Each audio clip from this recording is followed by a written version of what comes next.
Loves labour lost লিখেছেন William Shakespeare.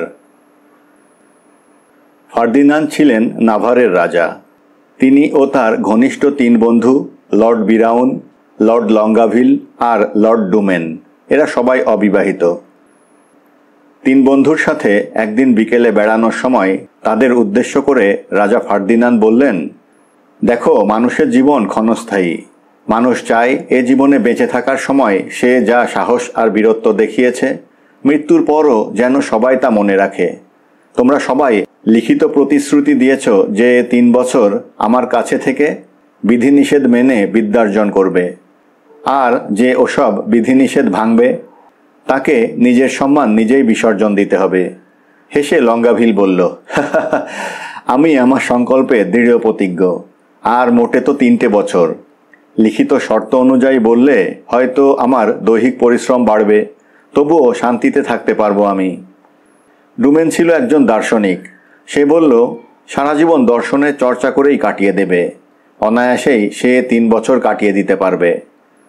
বিরাউন বলল, রাজার দেওয়া শর্তগুলোর সাথে সে আরও কিছু যোগ করতে চায়।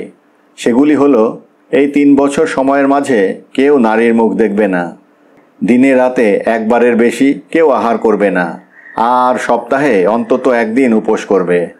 3 ঘন্টার বেশি ঘুমানো চলবে না, রাতে আর দিনের বেলা বিশ্রামের নামে ঘুমানোও চলবে না। রাজা ফার্দিনান্দ সানন্দে মেনে নিলেন এই শর্তগুলি। একদিন ফ্রান্সের রাজার পারিষদ লর্ড বয়েত অন্য 2জন পারিষদ সহ প্রাসাদের সামনে দাঁড়িয়ে কথা বলছিলেন রাজকুমারীর সাথে। সে সময় রাজকুমারীর 3 সহচরী রোজালিন, মারিয়া আর ক্যাথারিনও ছিল সেখানে। লর্ড বয়েত বললেন, মাননীয়া রাজকুমারী, আপনি মনে রাখবেন, নাভারের রাজার সাথে অ্যাকুইতেন হস্তান্তর সম্পর্কিত জরুরি কথাবার্তা বলতেই আপনি এখানে এসেছেন। রাজকুমারী বললেন, আপনি হয়তো জানেন না লর্ড বয়েত, আগামী 3 বছর রাজা ফার্দিনান্দ শুধু লেখাপড়া নিয়েই ব্যস্ত থাকবেন। এ সময় তিনি কোনো নারীর মুখ দর্শন করবেন না। আমি আপনাকে অনুরোধ করছি এ বিষয়ে তার মতামতটুকু জেনে নেবেন। আচ্ছা, আপনি বলতে পারেন এসব আইন কাদের তৈরি? জানতে চাইলেন রাজকুমারী। ওই যে নাভারের 3 লর্ড, বললেন বয়েত, লঙ্গাভিল, ডুমেন আর বিরাউন, ওরাই এসব বিধিনিষেধের সৃষ্টি করেছেন। আর রাজা ফার্দিনান্দ কোনো আপত্তি না জানিয়ে মেনে নিয়েছেন সেসব। রাজা ফার্দিনান্দ শুনলেন ফরাসি রাজকুমারী তাঁর সাথে দেখা করতে চান। সে কথায় ফার্দিনান্দ নিজেই এলেন রাজকুমারীর সাথে দেখা করতে। রাজার ব্রত যাতে ভঙ্গ না হয় সেজন্য রাজকুমারী আর তাঁর 3 সহচরী আগেভাগেই নিজেদের মুখে মুখোশ এঁটে দিলেন, যাতে তাদের নারী বলে বোঝা না যায়। ফরাসি রাজকুমারীকে অভিবাদন জানিয়ে রাজা ফার্দিনান্দ এসে বসলেন তার মুখোমুখি। তাকে পাল্টা অভিবাদন জানিয়ে রাজকুমারী শুরু করলেন কাজের কথা।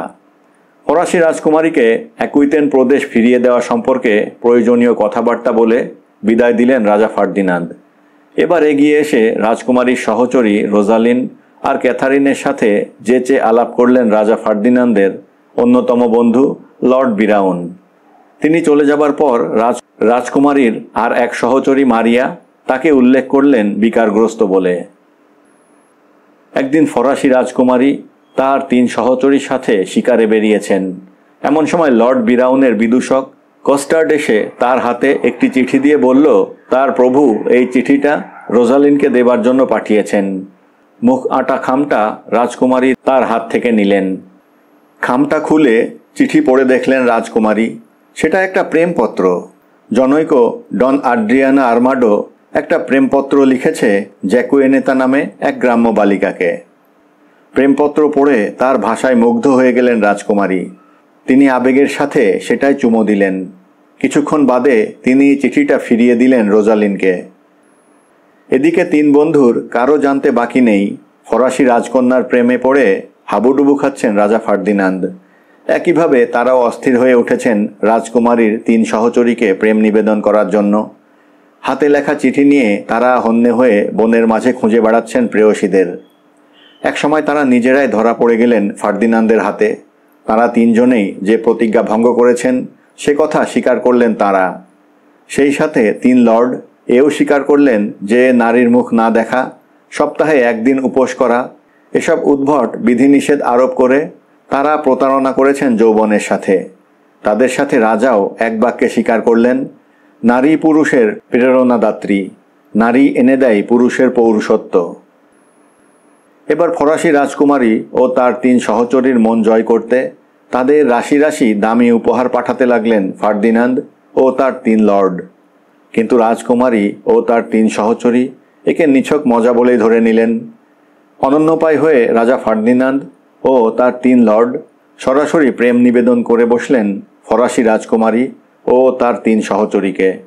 রাজকুমারী বললেন, নিজের শপথ ভেঙে রাজা যে অন্যায় করেছেন সেজন্যে তিনি তার প্রতি বিশ্বাস হারিয়েছেন।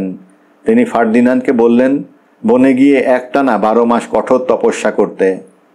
12 মাস তপস্বী জীবনযাপন করার পরও যদি তার প্রেমের অনুভূতি বজায় থাকে তাহলে তিনি যেন ফিরে এসে তাকে নতুনভাবে প্রেম নিবেদন করেন। রাজকুমারী কথা দিলেন তখন তিনি তার ডাকে সাড়া দিয়ে তাকে গ্রহণ করবেন। রাজকুমারী আরও বললেন, ইতিমধ্যে তার বাবা মারা গিয়েছেন। এই 12 মাস তিনি এক নির্জন ঘরে নিজেকে আটকিয়ে রেখে পিতৃশোক পালন করবেন।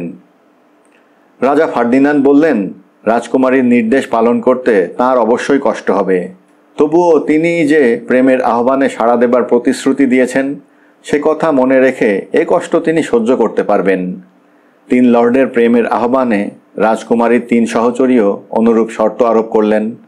রোজালিন লর্ড বিরাউনকে বললেন তিনি যদি 1 বছর আর্তের সেবায় কাটিয়ে দিতে পারেন তাহলে তিনি লর্ড বিরাউনকে গ্রহণ করতে রাজি আছেন। ক্যাথারিন লর্ড ডুমেনকে বললেন তিনি যদি 12 মাসের মধ্যে সুন্দর স্বাস্থ্য, সততা আর একমুখ দাড়ি এই 3টি বৈশিষ্ট্য অর্জন করতে পারেন তাহলে তিনি তাকে গ্রহণ করতে রাজি আছেন। মারিয়া অবশ্য অন্যদের মতো লর্ড লঙ্গাভিলের ওপর কোনো শর্ত আরোপ না করে বললেন রাজকুমারীর সহচরী হিসেবে তাকেও 1 বছর কালো পোশাক পরে থাকতে হবে। 1 বছর পর তিনি কালো পোশাক ত্যাগ করে লর্ড লঙ্গাভিলকে গ্রহণ করবেন।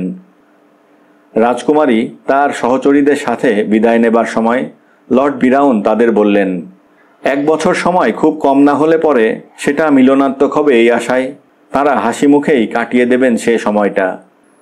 রাজকুমারী ও তার 3 সহচরী এবং রাজা ফার্দিনান্দ ও তার 3 লর্ড সবাই পরস্পরের কাছ থেকে হাসি মুখে বিদায় নিলেন। ধন্যবাদ।